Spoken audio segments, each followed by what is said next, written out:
मंडळी, रामकृष्ण हरी.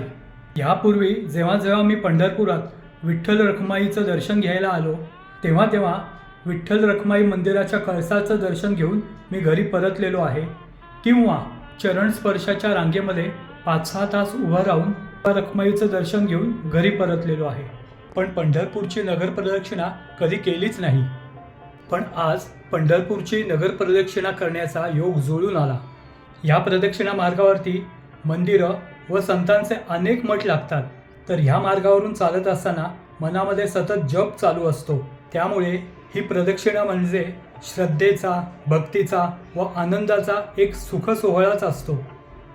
तर रामराम मंडळी, आज सकाळीच मी पंढरपुरात आल्याबरोबर चंद्रभागेच्या पाण्यात उतरून नंतर पुंडलिकाचं दर्शन घेतलं व मंदिरात येताना नामदेव पायरीवर नतमस्तक होऊन विठोबारायाचं व रखुमाई मातेचं मुखदर्शन घेतलं.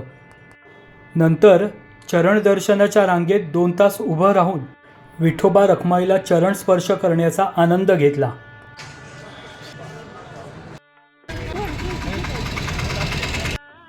विठोबा रखुमाईचं दर्शन घेतल्यानंतर नगर प्रदक्षिणेला सुरुवात केली.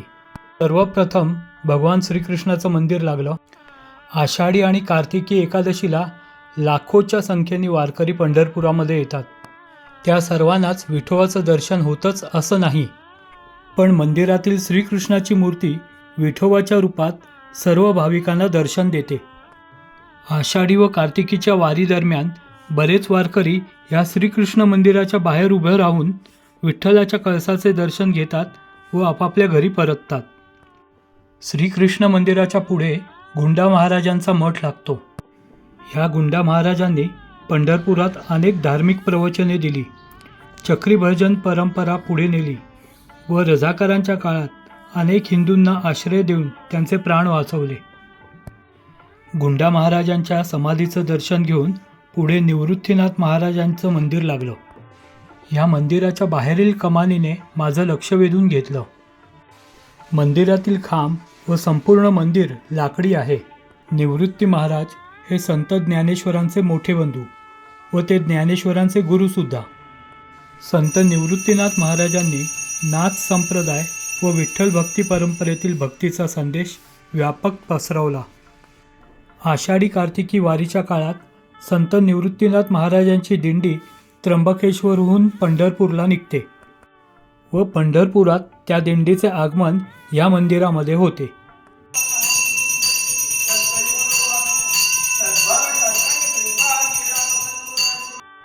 पंढरपूरच्या नाथ चौकात श्री संत ज्ञानेश्वर महाराजांचं मंदिर आहे. संत ज्ञानेश्वरांनी भगवद्गीतेवरती टिप्पणी करून ज्ञानेश्वरी हा ग्रंथ रचला.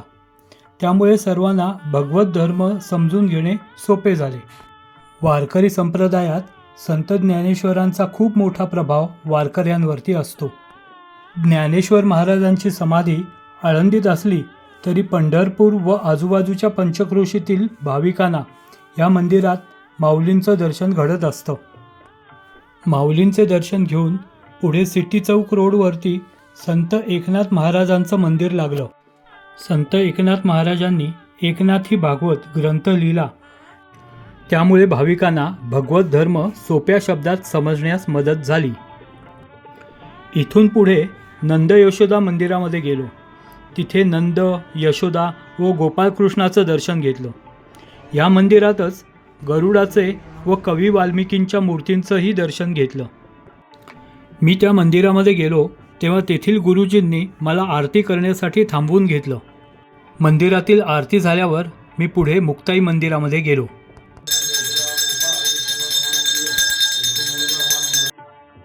दत्तघाटाजवळ संत मुक्ताईंचा मठ लागला. मुक्ताबाई ही संत ज्ञानेश्वर महाराजांची लहान बहीण. संत मुक्ताबाईंची समाधी जळगाव जिल्ह्यातील मेहुण या गावी आहे. पण पंढरपुरातील या मठामुळे वारकरी व भाविक प्रदक्षिणा मार्गावरील संत मुक्ताई मठामध्ये त्यांचं दर्शन घ्यायला येतात. नगर प्रदक्षिणा करत असताना संत पेठेतील तांबडा मारुती मंदिराजवळ मी आलो. तांबडा मारुती रायाचं दर्शन घेतलं. या मारुती रायासमोर हात जोडून उभे राहिले असता मंदिराच्या डाव्या बाजूने गेलं तर उद्धव घाट लागतो आणि उजवीकडे दत्त घाट. मी प्रथम उद्धव घाटाकडे जायचं ठरवलं. वाटेतच श्री उद्धवाचे छोटेखानी मंदिर लागले. श्री उद्धवाचे दर्शन घेऊन झाल्यावर मी उद्धव घाटाकडे जायला निघालो तेव्हा रस्त्याच्या उजवीकडे गणपतीचे, रघुनाथ महाराजांचे व श्री द्वारकेश्वराचे मंदिर लागले. ह्या सर्वांचं दर्शन घेऊन मी दत्त घाटाकडे आलो. वाटेत समर्थ रामदास तालीम मित्रमंडळाच्या सार्वजनिक गणेश मूर्तीचं दर्शन झालं. नंतर दत्त घाटावरील दत्त मंदिरामध्ये श्री दत्तात्रेयांचं, श्री मारुतीरायांचं व अक्कलकोट स्वामींच्या मूर्तीचं दर्शन घेतलं. नंतर पांडुरंग, राही, रखुमाई यांच्या रथाजवळ आलो. आषाढी व कार्तिकी एकादशीच्या यात्रेत नगर प्रदक्षिणा करीत असताना ह्या रथात विठ्ठल रखुमाईबरोबर राहीचीही मूर्ती ह्या रथात विराजमान होत असते. पुढे सहकार गणेशोत्सव मंडळाच्या नवसाला पावणाऱ्या पंढरपूरच्या राजाचं दर्शन घेतलं. पंढरपुरातील या सार्वजनिक गणपतीपासून काही अंतर चालून गेल्यावर अमृतेश्वर महादेव मंदिर लागलं. मंदिरात जाऊन महादेवाचे, देवीचे, गणपती, केदारनाथ, लक्ष्मीनारायण व नागनाथाच्या मूर्तीचं दर्शन घेतलं. नंतर चंद्रभागा नदीच्या वाळवंटात महाद्वारासमोर असलेल्या पुंडलिक मंदिरामध्ये गेलो. भक्त पुंडलिक हे विठ्ठलाचे परमभक्त होते. पुंडलिक त्यांच्या आईवडिलांची सेवा करीत असताना विठ्ठलाने त्यांना दर्शन दिले. पुंडलिकाने मात्र विठ्ठलाला विटेवरती उभं राहण्यास सांगितले व ते मात्र आईवडिलांची सेवा करत राहिले. तेव्हापासून विठोबा तेथेच विटेवरती उभा आहे अशी आख्यायिका आहे. पंढरपूरच्या नगर प्रदक्षिणेत पुंडलिक मंदिराला महत्त्वाचे स्थान आहे. काही वारकरी पंढरपूरला गेल्यावर चंद्रभागा नदीमध्ये अगोदर स्नान करतात व प्रथम पुंडलिकाचं दर्शन घेऊन नंतर विठ्ठल रखुमाई मंदिरात जातात. मी चंद्रभागा नदीच्या काठावरचा महाद्वार घाट चढून गेल्यावर डाव्या बाजूला ग्वाल्हेरच्या महाराजा शिंदे यांचा भव्य व भक्कम दगडी वाडा पाहिला. या वाड्यात द्वारकाधीशाचं मंदिर असून श्रीमंत महाराजा दौलतराव शिंदे यांच्या पत्नी महाराणी बायजाबाई शिंदे यांनी 1849 मध्ये द्वारकाधीश मंदिर व हा भव्य वाडा बांधला. महाराजा शिंदे हे वारकरी संप्रदायाचे सदस्य होते. त्यांना वारकरी संप्रदायातील मल्लप्पा वासकर यांच्याकडून दीक्षा मिळाली होती. शिंदेवाड्यातील द्वारकाधीशाचं दर्शन घेऊन झाल्यावर कालिका देवीचं दर्शन घेतलं.